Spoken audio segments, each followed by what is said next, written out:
Have you ever Googled, can you die of sleep deprivation? You might have done this during the dreaded 4 month sleep regression. This video is all about the 4 month sleep regression, how to survive and thrive through the sleep deprivation that you might be experiencing, and everything you need to know about it. What is it? When does it happen? How long will it last? What it is not, and how to survive it. Are you ready? All right. So, you might have found yourself Googling in the middle of the night, can you die of sleep deprivation? Maybe you heard about the the 4 month sleep regression because your friends dreaded it and you're full of fear. I'm going to take the fear out of it and help you out by understanding it in this video. But first, why should you listen to me? Hi, I'm Valerie. I'm a therapist specialized in birth to six, mental health, and sleep. I help you understand and maximize your baby, toddlers, or preschoolers' sleep without using cried out methods of any kind.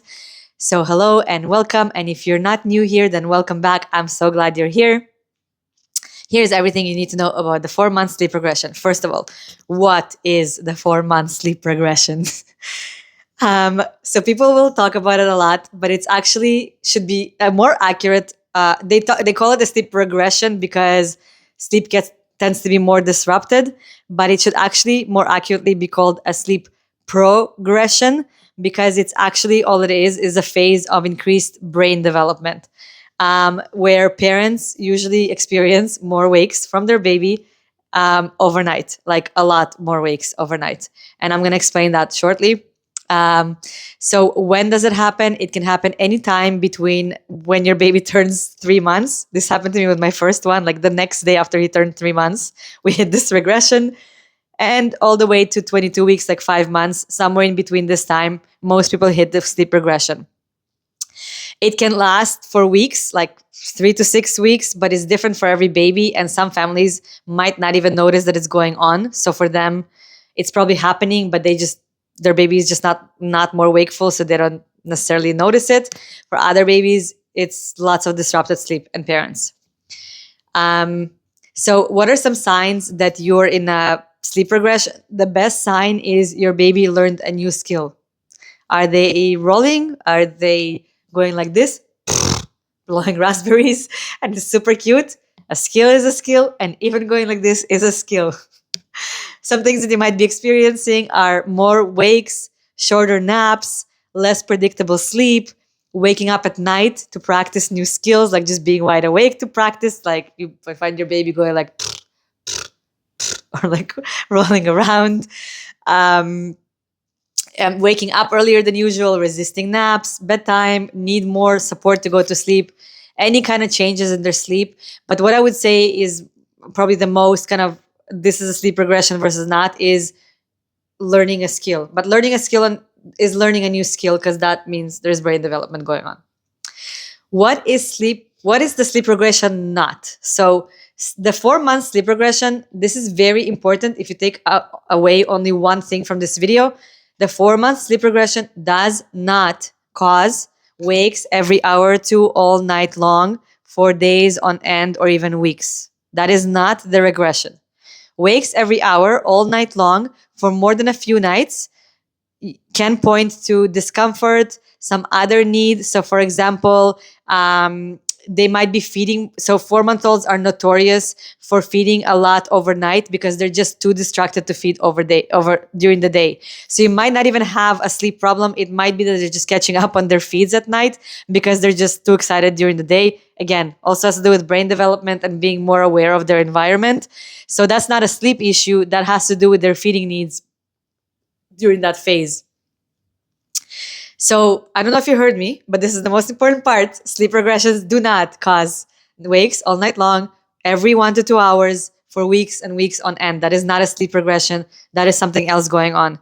When I'm saying disrupted sleep due to the regression for several weeks, it means more disrupted sleep, less predictable sleep, maybe waking up more at night to practice skills, maybe waking earlier than usual or resisting sleep or needing more help. But it does not mean going to wakes every 1 to 2 hours all night long for like days and days. Okay, so how to survive this 4 month sleep regression? If you cannot sleep when your baby sleep, tell me in the comments, do you find this baby sleep. I mean, not baby sleep. Postpartum advice, annoying. I hated it so much when I was told sleep when your baby sleep because I just couldn't. Because I was like, how can I go to sleep when I know I'm going to be woken up again and I don't even know when? So it was not an option for me. But mindset shift to resting when babies sleep was really helpful. Rest is still helpful, even if you're not actually sleeping. Even deep rest can still provide your brain what it needs to have the energy to move on with your day. So do what you can to make sure that you just let yourself actually rest and have downtime when your baby is sleeping. The housework can wait, and the housework can be done if you have energy when your baby is awake. It is just as exciting for them as dancing watermelons on TV. I promise. Um, Accept and ask for help. Cannot stress this enough, but getting help from other people, this is the time to get help from everyone you can get help from. Um, is going to make a huge difference if you can find it within yourself to ask and accept help. Um, Drinking water. Water can aid in body temperature regulation, and according to research, going to bed hydrated gets you better quality sleep, so that the sleep that you do get is good quality sleep, and it's going to be easier even if it's shorter or it's like more interrupted. It's going to be easier to deal the next morning if you have better quality sleep when you are actually sleeping. So something really simple. Oh, I forgot, I was going to show you how I my whole plan for this video was to show you how I fill up my water and take a drink. And then I got caught up in what I was going to tell you instead. Water. Drink lots and lots of water. It helps with the sleep deprivation. Going to bed early. This is called reverse sleep-in. So if you start your night at 7 p.m., you're guaranteed to get more sleep, even if you're woken up a lot. But you're going to get more sleep if you start your night at 7 p.m. than if you start your night at 11 p.m. This is not forever. It's just during this particular phase when you need to prioritize your sleep and your rest. Your baby is not going to be like this for a very long time. And your body needs rest right now. Even if it means shifting your mindset and getting to bed at 7, it's worth it. Trust me. Let me know in the comments. Is this something that's really hard for you? It was really, really hard for me to get my mind around this because I really wanted to spend, like, to have time for myself. And I felt like sleep was kind of like a waste of time. But I quickly learned by ending up at the hospital that it is absolutely necessary to prioritize my own sleep. Try taking turns with your partner overnight or ask them to take over in the morning. That can make a huge difference if you know how long you have. So, for example, if your partner is taking over between 7 and 12, at least you can get like a 5 hours of uninterrupted sleep potentially. Or opposite, like in the morning, if they take over, maybe you can sleep in from like 5 a.m. to 11 or 10. That's a nice 5-6 hour stretch.